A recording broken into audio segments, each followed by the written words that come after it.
करमाळा विधानसभा मतदारसंघासाठी आज महाविकास आघाडीच्या माध्यमातून माजी आमदार नारायण पाटील हे निवडणूक लढवत आहेत।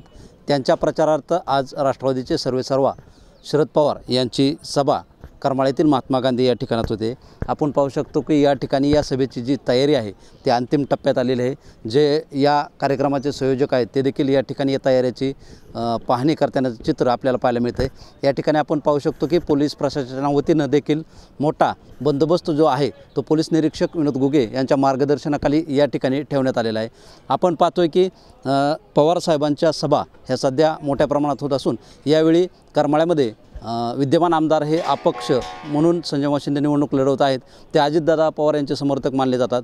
तर या ठिकाणी आज या सभेसाठी माजी उपमुख्यमंत्री विजयसिंह मोहिते पाटील असतील, तसेच खासदार धैर्यशील मोहिते पाटील असतील, हे देखील या सभेसाठी उपस्थित राहणार असून यावेळी या सभेकडे सर्व महाराष्ट्राचं लक्ष लागलेलं असून यावेळी शरद पवार हे कुठलं विधान जे राजकीय विधान आहे ते करतात हे पाहणं गरजेचं आहे।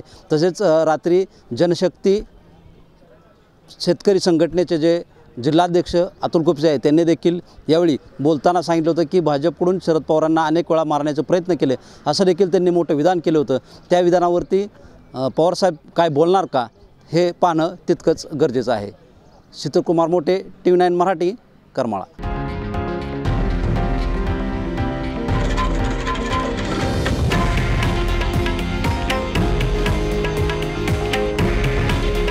हे आहे देशातील नंबर 1 न्यूज नेटवर्क आणि आपण पाहत आहात TV9 मराठी। काळजी तुमची, हित महाराष्ट्राचं।